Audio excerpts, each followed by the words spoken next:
First Alert Weather with meteorologist Ted Schmidt.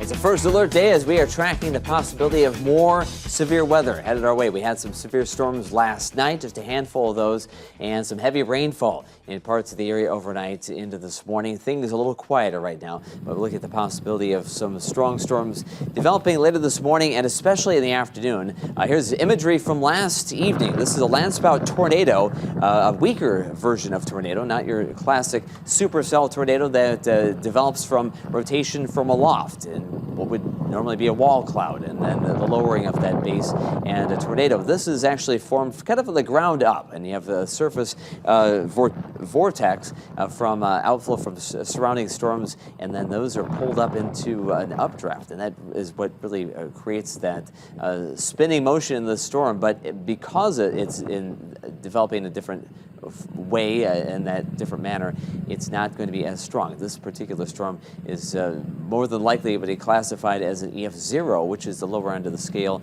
Somewhere around 60 or 70 miles per hour, can cause minor damage, typically not much damage. They don't last very long. Landspout tornadoes are not the type of thing that stick around a long time, but they can cause minor damage. There's a possibility. So anytime you hear a tornado warning, if you see one, you have to seek shelter. It's a good idea. Right now, no severe weather happening. Gray skies across the area. There is rain happening. It's a first alert day, looking at the possibility of showers, storms, and severe weather. Again, all modes of severe weather are a possibility today. In other words, damaging winds, tornadoes, hail, and heavy rainfall. The strongest activity at this point likely to develop between 3 and 9 o'clock this evening, coming in for the west. Level 4 risk on that 5-tiered scale from the Storm Prediction Center for areas south of Interstate 90. Rochester, in the meantime, is in level 3.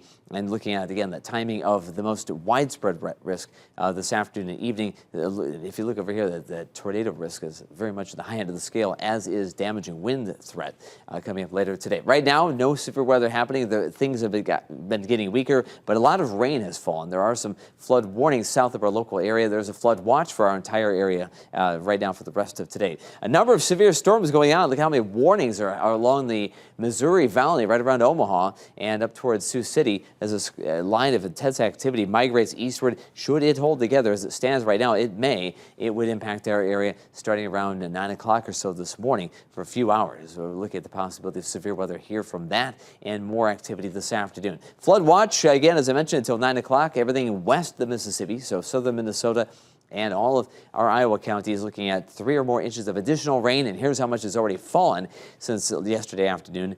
Some estimates of about 3 to 4 inches between Austin and southern Dodge County. That's where some of the severe weather was happening, but there was training of the storms. They were moving over the same spot, and so there's a lot of rain there.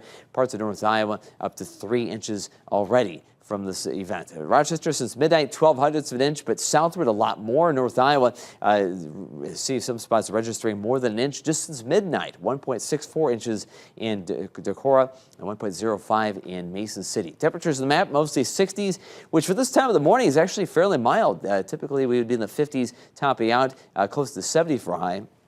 But it's 62 in Rochester and 63 in Osage, on our way to the mid-70s. Light rain falling, southeast winds fairly tame. That southeast wind is going to pick up through the course of today, reaching maybe 35 miles per hour to go with the strong storms that may create winds even stronger than that. Severe storms likely today.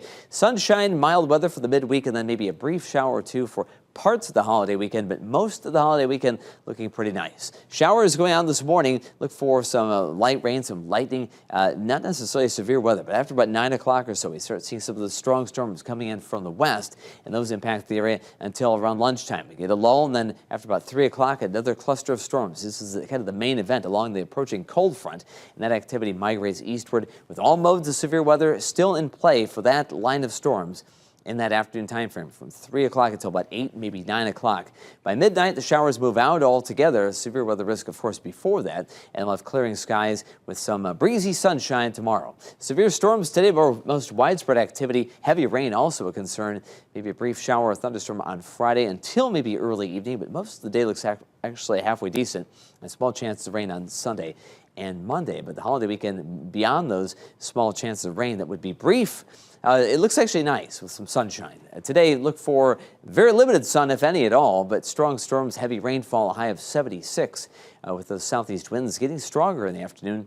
Tonight, 50 degrees, winds on the gusty side, evening storms, then clearing skies. And the 7-day forecast, some sunshine tomorrow and on Thursday, with maybe a couple of small rounds of rain on Friday and Memorial Day. Okay, yeah, that sunshine is going to be definitely welcomed after kind of the rocky day we have ahead of us here. Absolutely. We're looking forward to the nicer weather. Okay, thank you, Ted.